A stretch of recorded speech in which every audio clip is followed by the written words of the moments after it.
إن هذا القرآن يهدي للتي هي أقوم ويبشر المؤمنين الذين يعملون الصالحات أن لهم أجرا كبيرا. الحمد لله نحمده ونستعينه ونستغفره ونؤمن به ونتوكل عليه ونعوذ بالله من شرور أنفسنا ومن سيئات أعمالنا من يهده الله فلا مضل له ومن يضلله فلا هادي له ونشهد أن لا إله إلا الله وحده لا شريك له ونشهد أن محمدا عبده ورسوله. أما بعد، کل ہم نے جو سورت المائدہ کی آیات کی تھی جس میں اللہ تبارک و تعالیٰ نے کیا فرمایا تھا کہ وَأَنَّ أَكْثَرَكُمْ فَاسِقُونَ، ان میں سے اکثر جو ہیں وہ نافرمان ہیں. پھر آگے اللہ تعالیٰ نے ان کے بارے میں یہ فرمایا تھا کہ کیا میں تمہیں اس شخص کے بارے میں نہ بتاؤں جو کہ جزا کے اعتبار سے، یعنی جو اس کو جزا ملے گی، سزا جو ملے گی اس کے اعتبار سے اللہ کے نزدیک اس سے بھی زیادہ بدتر ہیں. وہ کون شخص ہے؟ من لعنہ اللہ، اللہ تعالیٰ نے ان پر لعنت کی اور اپنا غضب نازل کیا اور ان میں سے بعض کو بندر بنا دیا اور بعض کو سور بنا دیا. اللہم لا تجعلنا منہم. اللہ تبارک و تعالیٰ سے اس بات کے لیے ضرور جو ہے وہ پناہ مانگا کیجئے کہ گناہ تو بہرحال ہم بہت ہی کرتے ہیں، کہ کہیں اللہ کا غضب ہم پر نازل نہ ہو جائے.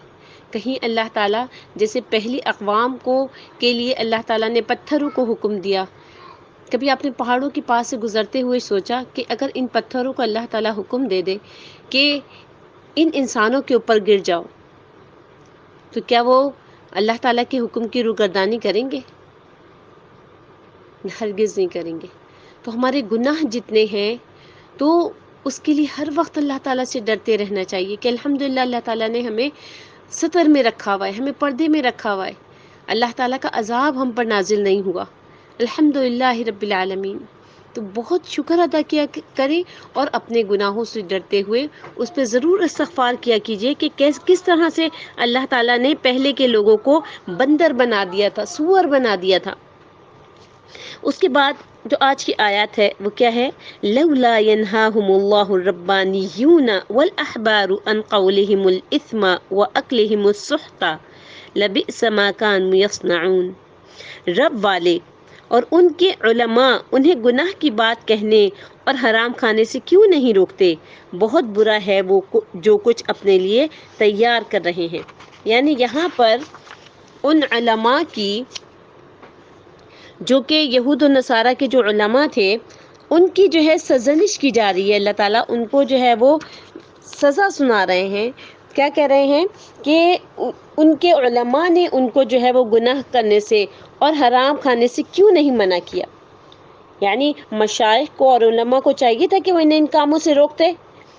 ربانیون سے کیا مراد ہے؟ ربانیون سے ان کے صاحب اقتدار جو علماء اور احبار سے مراد کون سے ہیں؟ صرف علماء مراد ہیں.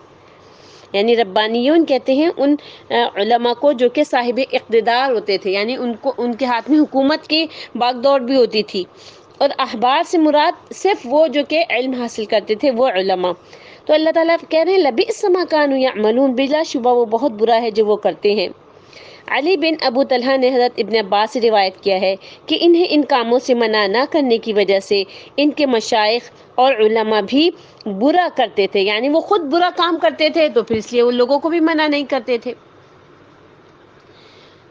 تو اسی لیے جو ہے وہ اللہ تعالیٰ نے جو ہماری امت کو، امت مسلمہ کو بہترین امت کہا، تو یہ والی صفت جو ہے وہ اپنے اندر ضرور پیدا کیجئے کہ جہاں کہیں گناہ ہوتا ہوا دیکھیں وہاں اس کو روکیں، منہ سے، زبان سے روکیں، ہاتھ سے روکیں، یا پھر کم از کم دل میں ضرور برا جانیں. اور یہ جو دل میں برا جاننا ہے یہ ایمان کا سب سے کمزور ترین درجہ ہے. اس کا مطلب ہے اگر آپ برائی کو دل سے برا سمجھ رہے ہیں تو آپ ایمان کے اضعف الایمان پر آپ جو ہے وہ ابھی اس وقت کھڑے میں.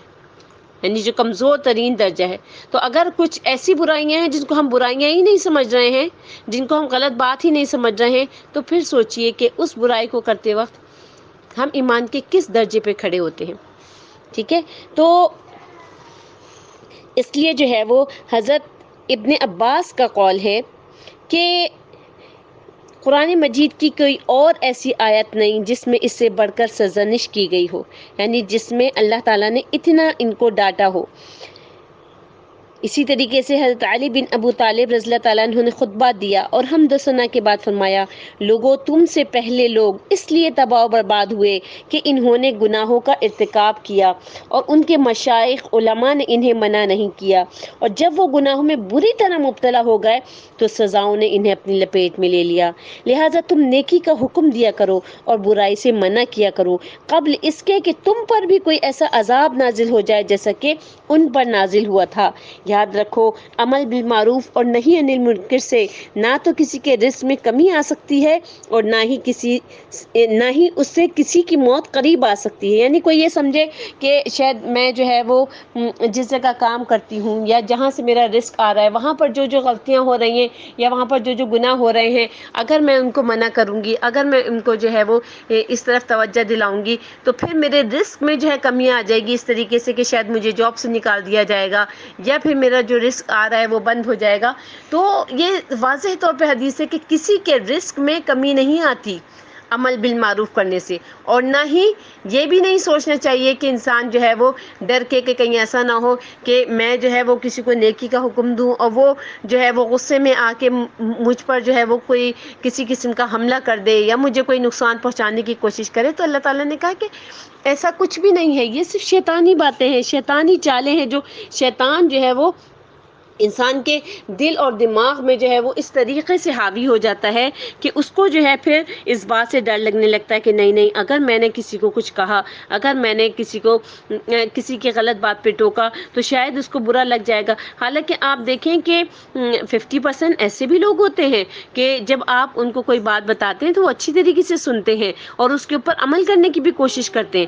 ٹھیک ہے، بہت سارے ایسے لوگ ہوتے ہیں، آپ کا بھی زندگی میں پالا پڑا ہوگا ایسے لوگوں سے کہ جن کو جب آپ نے نیکی کی کوئی بات کہی تو ان کو غصہ آ گیا یا انہوں نے آپ کے ساتھ مس بیہیو کیا یا آپ کے اوپر جو ہے وہ کوئی نقصان پہنچانے کی کوشش کی. لیکن بہرحال اللہ تبارک و تعالیٰ نے ایسے لوگوں کو بھی پیدا کیا ہے کہ جو لوگ جب ان کو نیکی کی کوئی بات بتائی جاتی ہے تو وہ بہت دھیان دے کے سنتے ہیں اور کوشش کرتے ہیں عمل کرنے کی.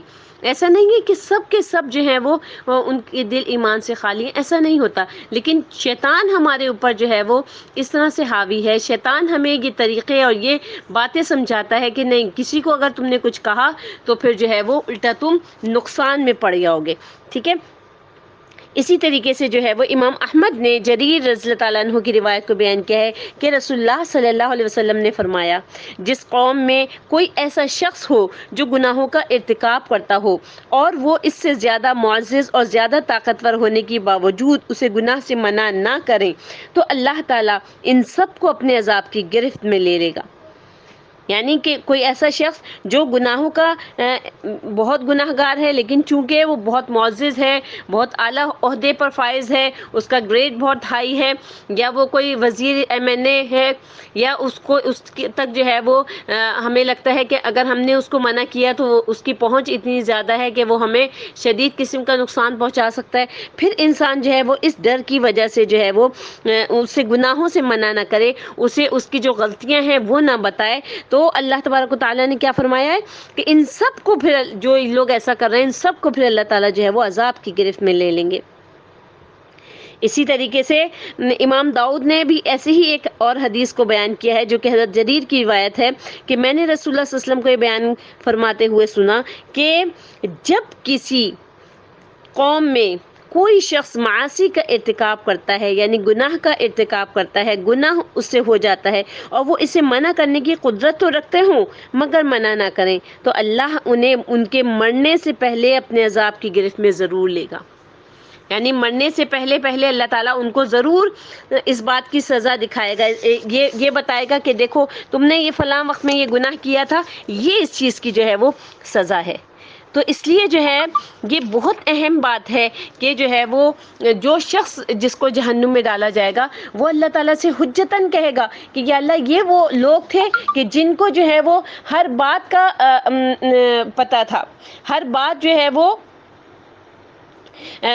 یہ جانتے تھے، ان کے پاس علم تھا اس چیز کا، دین کا علم تھا، لیکن انہوں نے ہمیں نہیں بتایا۔ ہم ان کے ساتھ کام کرتے تھے، ہم ان کے پڑوس میں رہتے تھے، ہم نے ان کے ساتھ سفر کیا تھا، ہم ان کے ساتھ عمرے پہ تھے، ہم ان کے ساتھ حج کرنے گئے تھے۔ کتنی مقامات ایسے ہوتے ہیں۔ تو ہر وہ شخص آپ کا پڑوسی ہے جو ہے وہ کسی وقت میں بھی آپ کے ساتھ رہا، تو وہ آپ کا پڑوسی ہے۔ اب آپ بتائیے کہ آپ وہ جو پڑوسیوں کے حق ادا کرنے ہیں وہ تو ایک طرف ہوئی، لیکن آپ نے کتنا امر بالمعروف اور نہی عن المنکر کا حق ادا کیا۔ اب جب وہ قیامت کے دن کہیں گے کہ اللہ یہ ان کو تو پتہ تھا اور انہوں نے پھر بھی ہمیں نہیں بتایا، تو کیا ہوگا کہ اللہ تعالیٰ کہیں گے کہ ٹھیک ہے، تم اپنے گناہ ان کے اوپر لاد لو اور ان کی نیکیاں جو ہے تم لے لو۔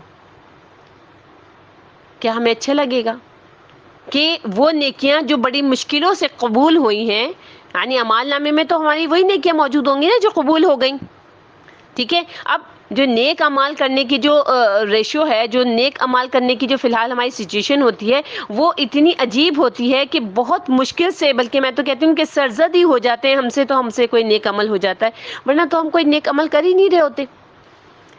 اب وہ بڑی مشکل سے جو ایک نیک عمل ہو گیا ہے، شیطان کے بار بار بہکانے کے باوجود ہم قرآن سننے بیٹھ گئے، ہم تفسیر سننے کے لیے بیٹھ گئے، ہم جو ہے وہ کوئی کسی بھی قسم کا ہم نے نیک کام کر لیا، اس کے بعد ہم نے مرتے دم تک اس کو اپنے اعمال نامے میں برقرار بھی رکھا۔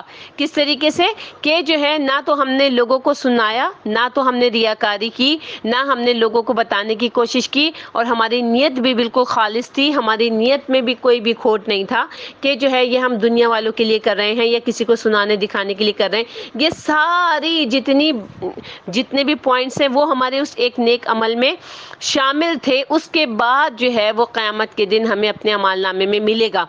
اب وہ جو اتنی مشکل سے وہ عمل جو ہمیں ملا ہے، اتنی مشکل سے، اب وہ نیک عمل جو ہے وہ کسی اور کو دے دیا جائے، انسان کیسا بے بسی محسوس کرے گا اس وقت کہ یہ کیا ہو گیا۔ ابھی تو اس وقت مجھے ایک ایک نیکی کی ضرورت ہے، ہر ایک جو ہے وہ دوسرے سے مانگ رہا ہوگا، ایک ایک چیز کی، ایک ایک چھوٹی سے چھوٹی نیکی کی ضرورت ہے، اور اس وقت جو ہے وہ جو نیک اعمال وہ جو قبول ہو گئے تھے وہ کسی اور کو دے دیے گئے۔ بتائیے کیسی مفلسی کی اور کیسی بے بسی والی کیفیت ہوگی۔ تو پیاری بہنوں، ضرور اس بات پہ سوچا کیجئے کہ وہ لوگ جو کہ پہلی بات تو یہ کہ جو آپ کی رعایا میں سے ہیں، یعنی جو آپ کے آس پاس ہیں، جن کی تربیت آپ کے اوپر فرض ہے، ان کے لیے تو لازمی یہ چیز ہے کہ آپ نے ان کے لیے دھیان رکھنا ہے کہ وہ کس جگہ پر غلطی کر رہے ہیں، کس پوائنٹ پر جو ہے وہ شریعت کے خلاف کام کر رہے ہیں۔ ضرور کہیے، جو ہمارے آس پاس ہیں، جو ہمارے رعایا ہیں، یعنی جن کی تربیت ہم پر فرض ہے، ان کے لیے تو ایک ایک بات، چھوٹی سے چھوٹی بات جو ہے وہ ہم نے نوٹ کرنی ہے، لیکن جو دوسرے ہیں جن کے ساتھ ہم کچھ وقت گزارتے ہیں، اگر آپ ان میں کوئی غلطی دیکھتے ہیں جو کہ اللہ تعالیٰ نے شریعت میں نازل نہیں کی اور وہ کام کر رہے ہیں، تو ضرور ایک مرتبہ ضرور کہہ دیجئے، تاکہ فرشتے جو ہے وہ آپ کے اوپر گواہ بن جائیں کہ ہاں یا اللہ، اس نے فلانے وقت میں اس شخص کو ٹوکا تھا، پھر بھی اس نے بات نہیں مانی تھی۔ پھر وہ قیامت کے دن آپ کے پاس یہ بات لے کر نہیں آئے گا کہ یا اللہ، یہ میرے ساتھ ساتھ رہتا تھا، اس نے مجھے گناہ کرتے ہوئے دیکھا تھا اور اس کے پاس علم تھا، اس نے پھر بھی مجھے نہیں بتایا۔ تو العمل بالمعروف جو ہے، یعنی نیکیوں کا حکم دینا اور برائیوں سے روکنا اتنا ضروری ہے۔ آگے اللہ تبارک و تعالیٰ فرماتے ہیں آیت نمبر 64 میں، وَقَالَتِ الْيَهُودُ يَدُ اللَّهِ مَغْلُولَةٌ، اور یہودیوں نے کہا اللہ کا ہاتھ بندھا ہوا ہے، غلت ایدیہم وَلُعِنُوا بِمَا قَالُوا، بن گئے انہی کے ہاتھ اور لعنت پڑی ان پر ان کے قول کی، یعنی ان کے بکواس کی انہی پر لعنت پڑی، بل یداہ مبسوطتان، بلکہ اللہ کے تو دونوں ہاتھ کھلے ہوئے ہیں، ينفق کیف یشاء، وہ جیسے چاہے خرچ کرے، ولا یزیدن کثیرا منہم ما انزل الیک من ربک طغیانا وکفرا، حقیقت یہ ہے کہ یہ قرآن جو آپ کے رب کی طرف سے آپ پر نازل کیا گیا ہے، ان میں سے اکثر لوگوں کی سرکشی اور کفر میں ضرور اضافے کا باعث بنے گا۔ وَأَلْقَيْنَا بَيْنَهُمُ الْعَدَاوَةَ وَالْبَغْضَاءَ إِلَى يَوْمِ الْقِيَامَةِ، اور ہم نے قیامت کے دن تک ان کے درمیان میں دشمنی اور بغض ڈال دیا ہے۔ كُلَّمَا أُوقَدُوا نَارًا لِلْحَرْبِ، جب کبھی وہ لڑائی کی آگ بھڑکاتے ہیں، أَطْفَأَهَا اللَّهُ، تو اللہ تعالیٰ اسے بجھا دیتا ہے۔ وَيَسْعَوْنَ فِي الْأَرْضِ فَسَادًا، اور وہ زمین میں فساد کرنے کو دوڑتے ہیں۔ وَاللَّهُ لَا يُحِبُّ الْمُفْسِدِينَ، اور اللہ تعالیٰ مفسدین کو پسند نہیں فرماتا، اللہ تعالیٰ فساد کرنے والوں کو پسند نہیں کرتا۔ یعنی ان آیات میں اللہ تبارک و تعالیٰ کے لیے سب سے پہلے تو دیکھیں کتنی بڑی بات ہے جو کہ یہود جو ہیں وہ اللہ تبارک و تعالیٰ کے لیے کہا کرتے تھے، نعوذ باللہ کہ اللہ کا ہاتھ بندھا ہوا ہے۔ یعنی ان یہودیوں پر اللہ تعالیٰ کی قیامت تک مسلسل لعنت ہو کہ وہ اللہ کے بارے میں ایسی بات کہہ رہے ہیں جس کی ذات اتنی پاک اور اتنی بلند و بالا اور اتنی اعلیٰ و عرفہ ہے، اور وہ یہ کہ وہ بخیل ہے۔ جیسے کہ ان ملعونوں نے یہ بھی کہا کہ اللہ فقیر ہے اور ہم دولت مند ہیں، اللہ فقیر ونحن اغنیاء، یعنی ہم تو دولت مند ہیں اور نعوذ باللہ اللہ فقیر ہے۔ اللہ تعالیٰ کو بخیل قرار دیتے ہوئے انہوں نے کہا کہ ید اللہ مغلولہ، کہ اللہ کا ہاتھ جو ہے وہ گردن سے بندھا ہوا ہے۔ حضرت علی بن طلحہ نے حضرت ابن عباس رضی اللہ تعالیٰ عنہما سے روایت کیا ہے کہ ان کی مراد کیا تھی؟ ان کی مراد یہی تھی کہ اللہ تعالیٰ بخیل ہے اور اس کے پاس جو کچھ ہے اس نے روک رکھا ہے۔ جبکہ آپ یہ دیکھیے سورۃ بنی اسرائیل میں اللہ تعالیٰ نے کیا فرمایا؟ وَلَا تَجْعَلْ يَدَّكَ مَغْلُولَةً إِلَىٰ عُنُقِكَ وَلَا تَبْسُطْهَا كُلَّ الْبَسْطِ فَتَقْعُدَ مَلُومًا مَحْسُورًا، اور اپنے ہاتھ کو، یعنی یہ اللہ تبارک و تعالیٰ اپنے بندوں کے لیے فرما رہے ہیں، اور اپنے نبی پر جو وحی نازل کی اس میں اللہ تعالیٰ فرما رہے ہیں کہ اور اپنے ہاتھ کو نہ تو گردن سے بندھا ہوا رکھو، یعنی بہت تنگ کر لو اور کہ کچھ دو ہی نہیں کسی کو، اور نہ ہی بالکل کھول دو کہ سبھی کچھ دے دو اور انجام تمہارا ایسا ہو جائے کہ ملامت زدہ ہو کر بیٹھ جاؤ۔ یعنی اسلام جو سمجھاتا ہے، اسلام جو ہمیں بتاتا ہے، وہ کیا کہتا ہے کہ آپ اعتدال کی راہ چلیں، کہ جب دینے کا وقت ہو اس وقت دیں بھی، اور جس وقت سیو کرنے کا وقت ہو اس وقت سیو بھی کریں۔ یعنی یہ نہیں کہ بالکل ہی یا تو ہاتھ بند کر کے بیٹھ لیں کہ کسی کو بھی نہیں دینا ہے، سب کو سیو ہی کرنا ہے، بس ایسا نہیں، بلکہ جہاں پر جمع کرنا ہے وہاں پر جمع کر کے بھی رکھیں، لیکن جب دینے کی باری آئے، جس وقت کوئی آپ کے پاس مسکین آتا ہے، کوئی غریب آتا ہے، کوئی آپ کو لگتا ہے کہ یہ بہت ضرورت مند ہے، اس وقت اس کو دیں بھی ضرور۔ تو اس آیت میں اللہ تعالیٰ نے بخل سے اور تبریز سے منع فرمایا ہے۔ تبریز کیا ہے؟ کہ غیر محل میں زیادہ خرچ کیا جائے، یعنی جس کو اسراف بھی کہا جاتا ہے، کہ اسراف کرنے سے جو ہے وہ اللہ تبارک و تعالیٰ نے منع فرمایا ہے۔ تو یہاں پر جو یہودیوں نے کہا نا ید اللہ مغلولہ، اللہ تعالیٰ کی ان پر لعنت ہو، تو ان کی یہی مراد تھی کہ اللہ تعالیٰ بخیل ہے، نعوذ باللہ۔ تو اللہ تبارک و تعالیٰ نے کیا کہا؟ ایک اور جگہ پر جو ہے وہ ان کے متعلق، یہودیوں کے متعلق کیا آیت نازل ہوئی کہ وہ کیا کہتے ہیں؟ ان اللہ فقیر ونحن اغنیاء، اللہ فقیر ہے اور ہم دولت مند ہیں۔ تو اسی لیے جو ہے وہ اللہ تبارک و تعالیٰ نے ان کی اس بات کی تردید کرتے ہوئے، ان کے جھوٹ کو اور ان کے افتراء کو جو ہے وہ اس کا جواب دیتے ہوئے کیا فرمایا؟ غلت ایدیہم ولعنوا بما قالوا، انہی کے ہاتھ بندھے ہوئے ہیں اور ایسا کہنے کے سبب ان پر لعنت کی گئی ہے کہ وہ اللہ پر اتنا بڑا بہتان لگا رہے ہیں۔ اسی لیے کیا ہوا کہ بخل میں اور حسد میں، بزدلی میں اور ذلت میں، تمام یہ جتنی بھی صفات تھیں اس میں سب کے سب وہ جو ہے بہت زیادہ بڑھے ہوئے تھے۔ تو اللہ تعالیٰ نے فرمایا ام لہم نصیب من الملک، کیا ان کے پاس بادشاہی کا کچھ حصہ ہے؟ تب تو لوگوں کو اگر ان کے پاس کوئی بادشاہی کا حصہ مل جاتا ہے تو پھر یہ کیا کریں گے؟ لوگوں کو کھجور کی گٹلی کے جو شگاف ہوتا ہے نا، چھوٹا سا اوپر سے باریک سا، جو جس کو قطمیر کہتے ہیں، وہ بھی نہیں دیں گے۔ اور اللہ تعالیٰ نے لوگوں کو اپنے فضل سے دے رکھا ہے، اس کا جو ہے وہ حسد کرتے ہیں کہ ان مسلمانوں کو اللہ تبارک و تعالیٰ نے کیوں اتنا عطا کیا۔ تو تحقیق ہم نے خاندان ابراہیم کو کتاب اور دانائی عنایت فرمائی اور انہیں سلطنت عظیم بھی بخشی۔ تو اللہ تبارک و تعالیٰ کیا فرما رہے ہیں؟ وَضُرِبَتْ عَلَيْهِمُ الذِّلَّةُ، اور ان پر ذلت مسلط کر دی گئی۔ پھر اللہ نے کیا فرمایا کہ بلکہ اللہ تبارک و تعالیٰ کے دونوں ہاتھ کھلے ہوئے ہیں، وہ جس طرح چاہتا ہے اور جتنا چاہتا ہے خرچ کرتا ہے، یعنی وہ اپنی بے پایا فضل و کرم کا مالک ہے اور بے حد و حساب عطا کرنے والا ہے۔ ہر چیز کے اس کے پاس بے پناہ خزانے ہیں، اس کی مخلوق کو جو بھی نعمت حاصل ہے وہ اسی وحدہ لا شریک لہو کے پاس سے ہی ملتی ہے۔ اسی لیے اللہ تبارک و تعالیٰ نے کیا فرمایا؟ وَآتَاكُم مِّن كُلِّ مَا سَأَلْتُمُوهُ، اور جو کچھ تم نے اس سے مانگا اس نے ہر وہ چیز تم کو عنایت کی، اور اگر تم اللہ کی نعمتیں گننے بیٹھو تو تم ان کو شمار نہیں کر سکو گے۔ کچھ شک نہیں کہ انسان بڑا ہی بے انصاف اور بڑا ہی ناشکرا ہے، یعنی انسان جو ہے وہ بہت ہی بے انصاف بھی ہے اور ناشکرا بھی ہے، یعنی اس کے اندر شکر نہیں ہوتا۔ وہ جو ہے نعمتیں جتنی بھی اللہ تبارک و تعالیٰ دیتے جاتے ہیں، جتنی بھی دیتے جاتے ہیں، وہ اس کو اپنا کیا سمجھنا شروع کر دیتا ہے کہ یہ تو میرا نصیب ہے، یہ تو میرا حصہ ہے، یعنی میں اس کا حقدار تھا اس لیے مجھے یہ عطا کی گئی ہے۔ اللہ تبارک و تعالیٰ نے فرمایا لَإِن شَكَرْتُمْ لَأَزِيدَنَّكُمْ، اگر تم شکر کرو گے تو میں تم کو اور زیادہ دوں گا۔ وَلَئِن كَفَرْتُمْ إِنَّ عَذَابِي لَشَدِيدٌ، کتنی سخت آیت ہے۔ ایک طرف اللہ تعالیٰ کیا فرما رہے ہیں؟ لَإِن شَكَرْتُمْ لَأَزِيدَنَّكُمْ، تم نے شکر کیا تو میں تم کو اتنا دوں گا کہ تم سنبھالتے رہ جاؤ گے۔ لیکن اس کے برعکس اگر تم نے ناشکری کی، کفر کیا، کفر سے مراد یہ نہیں ہے کہ انسان یہ کہے کہ ہم اللہ کو رب ہی نہیں مانتے نعوذ باللہ، یا نبی کریم صلی اللہ علیہ وسلم کے خاتم النبیین ہونے کا انکار کرے، نہیں، کفر یہ ہے کہ جو اللہ تعالیٰ نے نعمتیں دی ہیں انسان کہے کہ میں تو آج کل بہت پریشان ہوں، میرے ساتھ تو آج کل یہ مسائل چل رہے ہیں، تو وہ جو نعمتیں وہ کہاں گئیں؟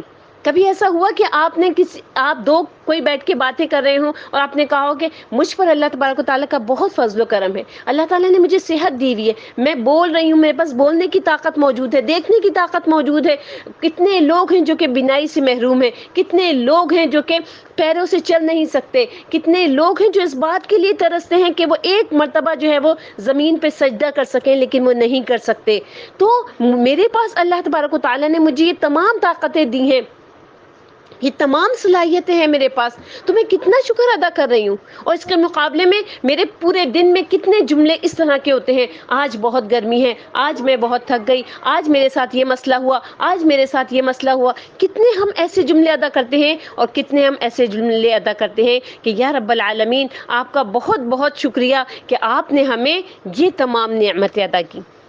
تو پیاری بہنوں، اپنے اندر شکر پیدا کیجئے، ہر وقت کہیں یا رب لک الحمد کما ینبغی لجلال وجہک وعظیم سلطانک۔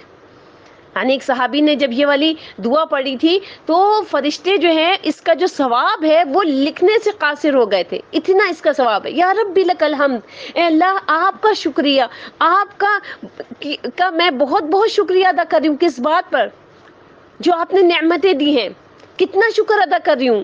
یا رب لک الحمد کما ینبغی لجلال وجہک وعظیم سلطانک، اتنا شکر ادا کر رہی ہوں کہ جیسے آپ کی عظیم و شان مملکت ہے، جیسے آپ کی عظیم و شان مملکت ہے اور آپ کے جو کرامت والا چہرہ ہے، اتنا میں آپ کا شکر ادا کر رہی ہوں۔ تو پیاری بہنوں، اس دعا کو بھی ضرور پڑھا کیجئے اور اس کے ساتھ ساتھ ضرور الحمدللہ رب العالمین کہا کیجئے۔ جس وقت آپ نعمتوں کو یاد کریں، اللہ کا شکر ادا کریں تاکہ یہ نعمتیں ہم سے ضائع نہ ہو جائیں۔ سبحان ربک رب العزت عما یصفون وسلام علی المرسلین والحمدللہ رب العالمین۔ السلام علیکم ورحمۃ اللہ وبرکاتہ۔